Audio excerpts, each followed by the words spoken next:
Hello class, this is Dr. Branch.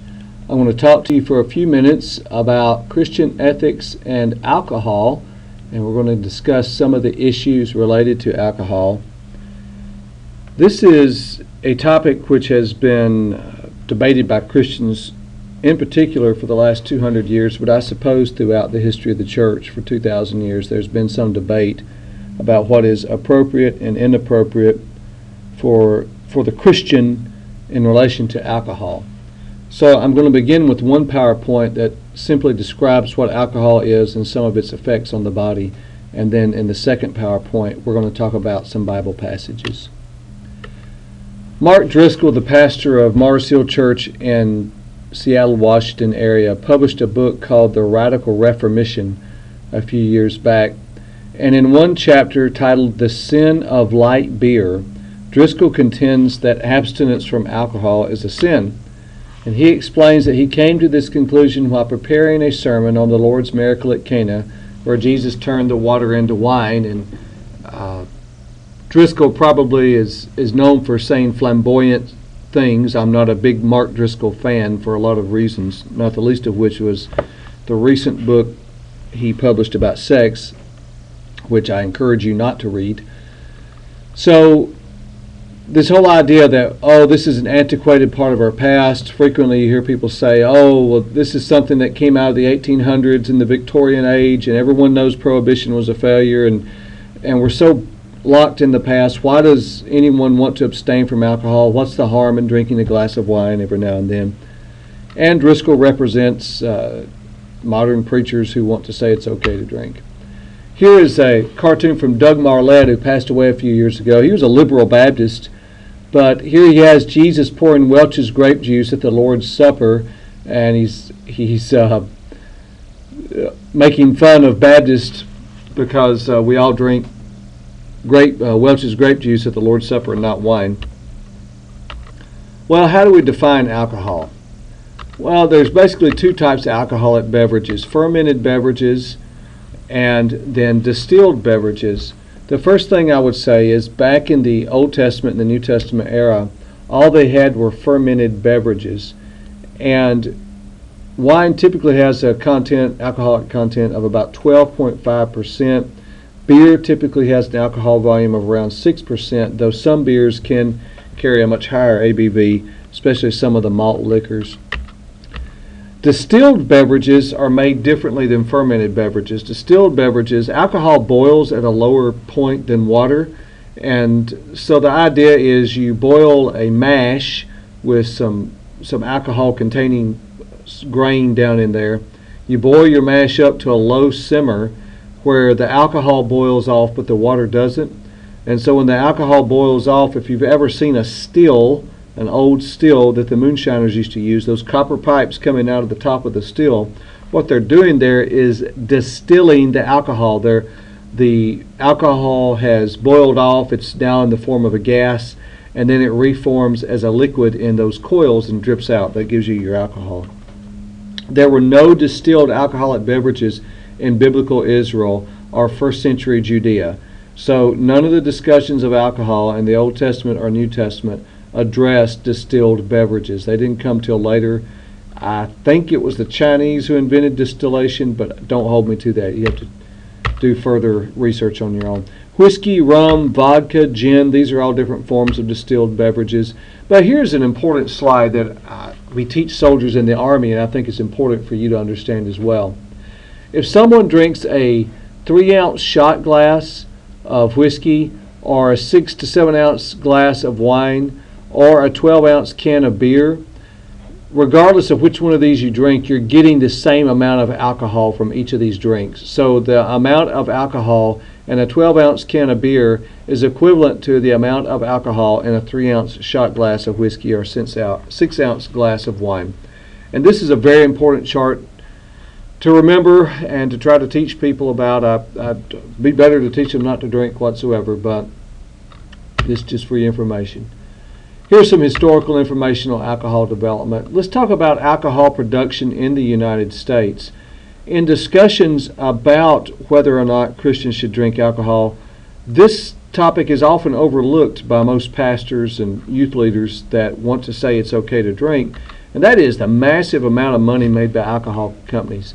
The largest beer producer in the world is Anheuser-Busch, close to $17 billion in sales every year, and the best-selling beer in the world is Bud Light, and they have the market share for about 48% of beer sales in the United States.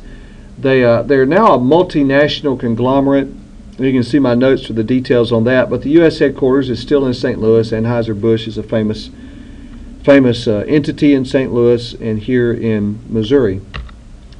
Miller Coors is the second largest, but there's been an explosion of microbreweries in the last few years. You see these all around the United States, where in big cities in particular, people have microbreweries and people enjoy going there and drinking some bizarre brand or bizarre flavor of beer. Let's talk about alcohol consumption and some of the social costs affected with it. And this list is not exhaustive. This is a starting point. You can find more social costs.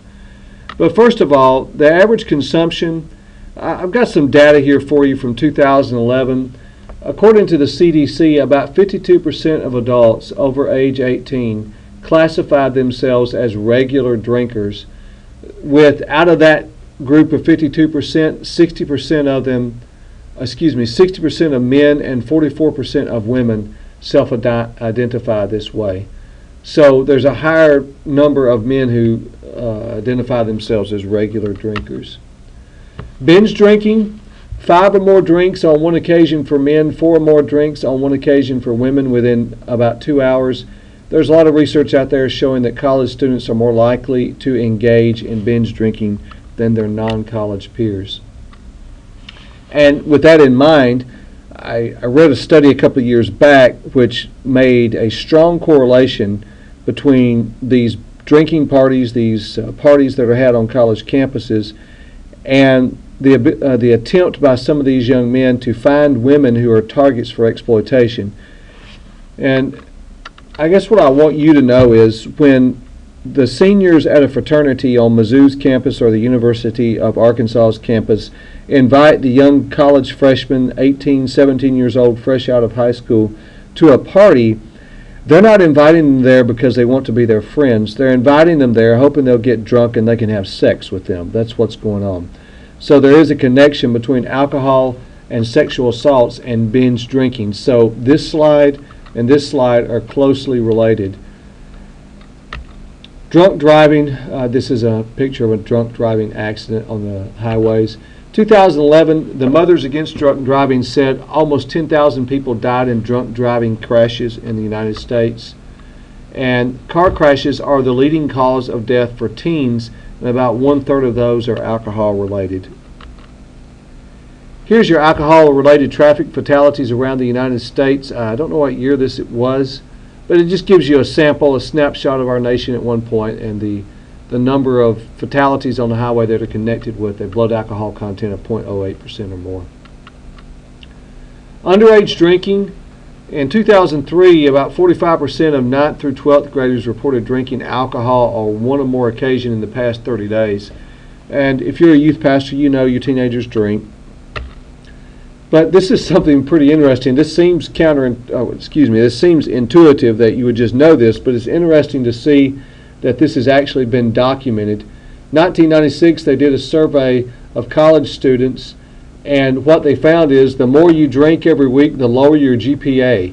Well, you say, well, that makes complete sense. Well, it's been documented now that it can be statistically verified that the more you drink, the lower your GPA. Drinking will make you stupid. There are other social costs I haven't mentioned here. One in particular is domestic violence.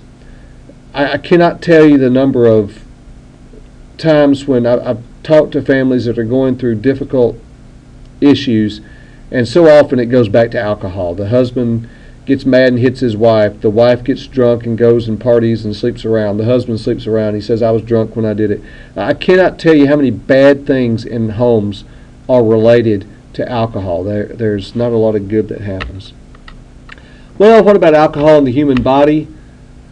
First of all, there's only one way to sober up, and that's time. I love old westerns, and if you watch the old westerns, they feed people coffee to try to sober them up. All coffee does is make a sleepy drunk a wide awake drunk. So here's an interesting chart. It's very helpful for you just to kind of grasp the way that your body processes alcohol. Most of it's going to be processed through the liver. This is why people who drink so much get cirrhosis of the liver. That's where most of it is processed at, and it just takes time. The only way to process alcohol out of your body is time. There's no way to speed up the process. Women and alcohol. Women, typically it doesn't take as much alcohol for a woman to get drunk as for a man. That's the way our bodies are designed, with body fat and hormones and all these sort of things. A lot of it's tied to the fact women were made by God to have babies, and men are not, and so some of those body differences pop up in the way we process alcohol. The other thing I would tell you is, don't forget, alcohol is a drug. It is a central nervous system depressant. And by the way, when people drink, my experience in ministering to a whole lot of rednecks in my life is that when people get drunk, they either get sad or mad or glad, or they think they're the world's greatest lover. Sometimes when they think they're glad and they're happy, they think they are the most witty, funny person on the face of the universe. And also, I've seen a lot of people, when they get drunk, they want to fight. This is why alcohol is dangerous for families. These men get drunk, they come home, beat up their wives, hit their kids. Well, health risk, there's a lot, as you would be aware. Motor vehicle accidents, other sorts of accidents. Suicide and homicide. Suicide is closely related to the amount of alcohol you drink. There's a strong correlation between people who drink more having a higher risk of suicide. STDs, there's a lot of research out there that shows the more someone drinks, the more likely they are to catch an STD. And I hope you know about alcoholism and alcoholic dependence, which leads to chronic liver disease usually. That's cirrhosis of the liver. And then there's a higher instance of different forms of cancer. My wife was an emergency room nurse for almost 6 years. She's seen more drunk people than you can possibly imagine, and people coming in with absurdly high amounts of blood alcohol content. Part of my opinion on alcohol has been shaped by the fact that my wife has been cursed out by uncountable number of drunks. They come to the ER because they're drunk and they've fallen down. They got hurt out at the racetrack or over at the amphitheater in a concert, and they bring them to the ER. And as my wife's trying to help them, these obnoxious drunks have cursed her out so many times as she's trying to help them. So I just want to make sure that if you're going to argue for the moderation position, you better understand most people don't drink to moderation. They drink to get drunk, and they act pretty vulgar and nasty when they get drunk. There's different levels of drunkenness. There's some signs of alcohol dependence. You can read this in my notes. Now, let's talk about the Bible passages. Well, first of all, I have a quote from one of my favorite country artists, Brad Paisley, in his song Alcohol. He says this, and the pronoun I there is referring to alcohol. I can make anyone pretty. I can make you believe any lie. I can make you pick a fight with someone twice your size. Well, that's a good summary of alcohol. Let's talk about Christian moral stances. First of all, I don't know any Christian who argues against the fact that drunkenness is condemned in Scripture. So certainly everyone, regardless of your moral stance, should agree that drunkenness is forbidden for Christians. The moderation position is this. Major premise, many characters in the Bible drank alcoholic beverages. Minor premise, the Bible only condemns drunkenness. Conclusion, as long as I don't get drunk, it's acceptable to drink. Well, my question is, how are all these people getting drunk when nobody ever has more than 2 beers? I've talked to so many people that have gotten into some problem in life and alcohol is related, and ask them how much they drink. Oh, just a couple of beers. I don't know how anyone gets drunk because everybody's only drinking 2 beers. I don't know where all these drunks come from. Well, the abstinence position states that Christians should totally abstain from consumption of alcohol. Use of medicines which have some alcohol content is considered acceptable. You can drink your NyQuil. There's several Old Testament texts. I'm not going to go over all of them. I'm just going to talk about this. The first recorded incidence of alcohol use and drunkenness in the Bible occurs in Genesis 9. So that's when Noah got drunk, and then Ham came in and saw his father's nakedness, uncovered his father's nakedness, and there's all this debate about what that means. But his father made a fool of himself, and his son did something immoral. So the first recorded incidence of alcohol in the Bible is not a very happy one. There are others. You see alcohol related to the sin of incest and Lot's daughters, and it's related to a lot of nasty things in the Old Testament. But I do want to talk about Proverbs 23. That is the most extended discussion of alcohol in the Bible. It says this: "Do not join those who drink too much wine or gorge themselves on meat, for drunkards and gluttons become poor, and drowsiness clothes them in rags." If you notice here, alcohol use is often connected with other high-risk behaviors in the Bible. This pops up in the pastoral epistles too in the New Testament. So drunkards and gluttons, the common theme here is lack of restraint. So they're connected to other high-risk behaviors. He says this: "My son, give me your heart, and let your eyes keep to my ways, for a prostitute is a deep pit, and a wayward wife is a narrow well. Like a bandit she lies in wait and multiplies the unfaithful among men." These are the three verses preceding the longest discussion of alcohol in the Bible, and they talk about sexual immorality. We've already seen that there's statistical data making a strong connection between a higher risk of bad things happening sexually and drinking more. So the more you drink, the higher your chance of bad things happening to you sexually. So it's tied with other high-risk behaviors. In the New Testament, there's this repeated warning about drunkenness and orgies going together. It's associated with several negative consequences. Who has woe? Who has sorrow? That's depression. We see alcohol as a central nervous system depressant. Interpersonal conflict. Who has strife? Who has complaints? Who has needless bruises? It's often associated with fighting. Who has bloodshot eyes? And it's talking about people who drink alcohol. Here's all these negative consequences. Your eyes will see strange things, Proverbs 23 says.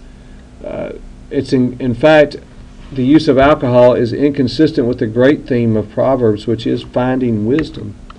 Your heart will utter perversities. When people drink, they say ugly, vulgar, nasty things. That's, by the way, the fact they say ugly, vulgar, nasty things is often connected to the fact that they get in lots of fights because somebody jacks their jaw. "That I might seek another drink." And there's the last line in Proverbs 23. This guy goes through all these things, and he talks about being tossed on the waves like he's in the top of a ship's mast. He's gone back and forth, and I've been beaten, and I didn't know who did it, and I've got bruises, and I don't know where they came from. And then in verse 35 it says, "When will I get up so I can get another drink?" Here's one of the great tragedies of alcohol abuse. Pain and misery do not prevent drunkards from repeating their folly. Sometimes in life we learn by experience. Sometimes we learn by blunt force trauma. Well, most drunks don't seem to learn by either one. And the Bible even talks about the allure of alcohol, that don't look at wine when it's red in the glass, when it sparkles. So there is this allure to it. Here's Britney Spears shaving her head. I just ask you, do you want to go here? Is this where you want to wind up in life? Well, don't be a drunk. And it says that the problem is, in the end, it bites like a viper. That's a definitive statement about alcohol in Scripture. It bites like a viper. Here's the song Keisha TikTok. Here's what she said. "Ain't got a care in the world, but got plenty of beer. Ain't got no money in my pocket, but I'm already here. And now the dudes are lining up because they hear we got swagger, but we kick them to the curb unless they look like Mick Jagger." That's from Keisha with a $sign in her name. Well, I would suggest this. A sign you have a drinking problem is when you consider Mick Jagger attractive. Heaven help us. Proverbs describes the descent into addiction, and I've already talked about that. And it'll lead to addiction in many cases. Some of this is tied to genetics. There's some families and people groups that have a higher propensity toward alcoholism and drunkenness than other people groups. Some of it's tied to how much ADLH they have in their bodies produce. Anyway, here's the good news, though, is that Jesus Christ is the bondage breaker. He can free people from these addictions. These ministries of Celebrate Recovery, I see a lot of churches doing now. I think this is a great opportunity for you to reach out and minister to people. But I would just remind you, you're dealing with folks. This is where they're at. They are addicted to alcohol and drugs, and they want to be set free. What kind of message are you sending from your church? My wife and daughters went to a church a few years back out in Denver, and I wasn't with them, but they went there. They were for a vacation. They went one Sunday, and the pastor that morning talked about having cocktail parties for Jesus. That was his point. Supposedly a conservative Presbyterian church. He also used profanity in his sermon, I suppose, in some attempt to be relevant. Well, what kind of message is that sending to a mother with two daughters there that doesn't want her kids to be drunks and doesn't want them to use profanity? You better think about what you're saying from the pulpit. Well, there's a lot more I'm going to talk about, or I would like to talk about, but I'm going to scoot on here. Of course, John 2, when you see this whole thing, Jesus turned water into wine. And was the wine, did it have alcoholic content or not? This is the most commonly quoted passage in favor of drinking. There's some country song out now that says, I heard Jesus, he drank wine, and I think he and I would get along just fine. So, in fact, I found that most backslidden Christians only know two verses in the Bible. You know what two passages in the Bible most backslidden Christians know? First, they know that Jesus turned water into wine, and secondly, he said, judge not lest you be judged. And they're building their Christology and their doctrine on those two statements, and they're moving on. So that's about all they know. He turned water into wine, and he said, don't judge me. Well, what does this say about current drinking, and how do we apply this passage? Well, I'm going to try to talk about that in a second. You see some more information there. I want to get to this one over here. Do not be drunk with wine, which is dissipation, but be filled with the Spirit. That's what Ephesians 5:18 says. An overseer must not be addicted to wine, so you better think about your drinking habits. I didn't talk about it in the Old Testament. They're not supposed to drink when the priest went into the tabernacle or the temple either. Paul told Timothy, this is probably the third most popular verse of backslidden Baptists. No longer drink only water, but use a little wine for your stomach's sake and your frequent infirmities. Based on my own personal observation, there has been an outbreak of the stomach flu in the church, obviously. Anyway, here's one of my favorite lines from a movie, Music Man. I say first medicinal wine from a teaspoon, then beer from a bottle, and the next thing... Well, anyway, you see it. That's one of my favorite songs. I've got rhymes with P, that starts with T, and that stands for trouble right here in River City. And 1 Peter 4, alcohol is related to a lack of sexual restraint.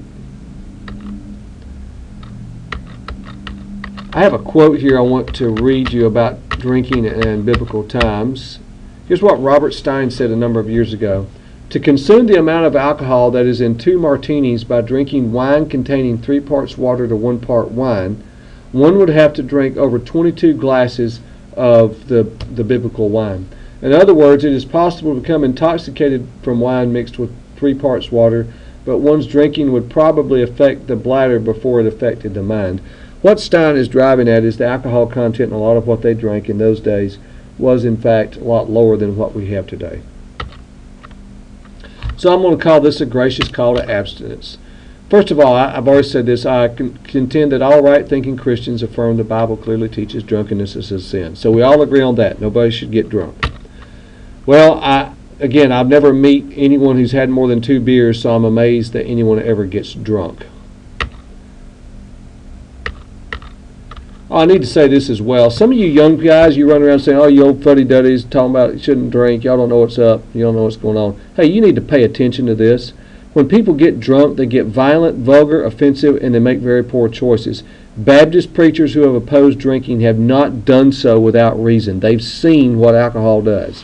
So you better rein in some of your 22-year-old arrogance. I contend that if one is going to argue for a moderation position, then one will acknowledge the absence of distilled liquors in the biblical era.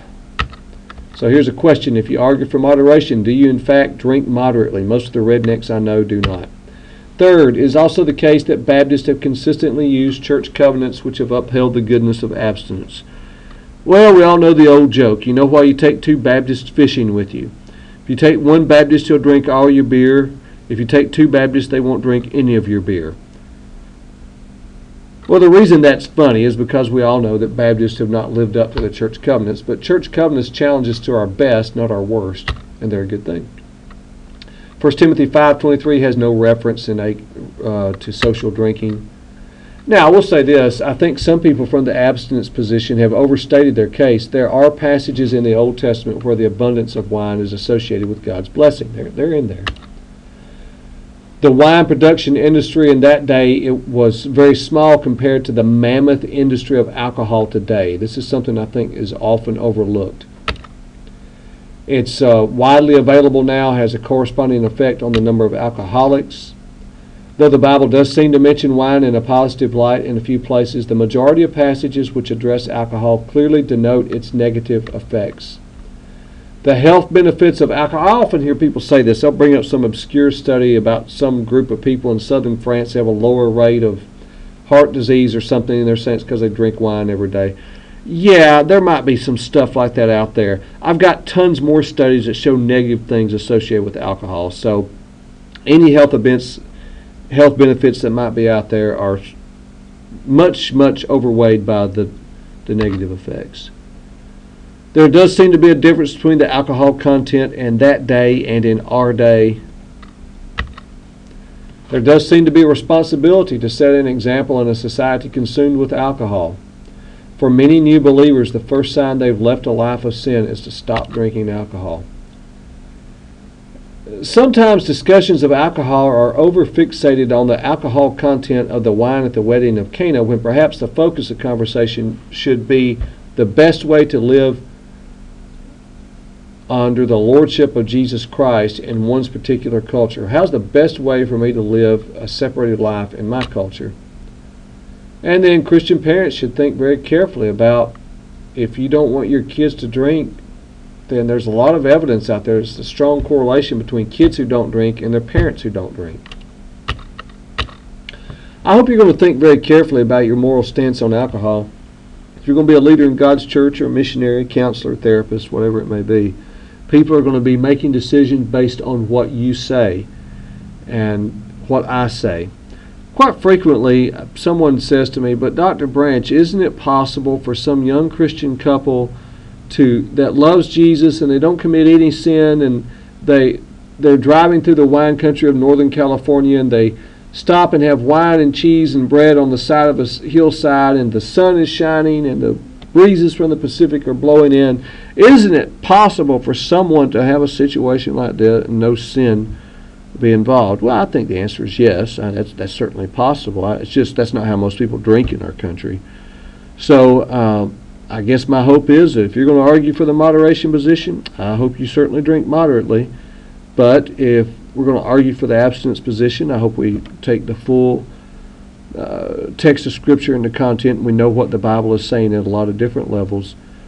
But I'm telling you, if you don't want your kids to drink and you don't want to ever get drunk, I can promise you, if you never drink any alcohol, you're never going to get drunk. So we can avoid the problem of drunkenness right there. Well, I wish you all the best, and I hope you'll think carefully about these issues.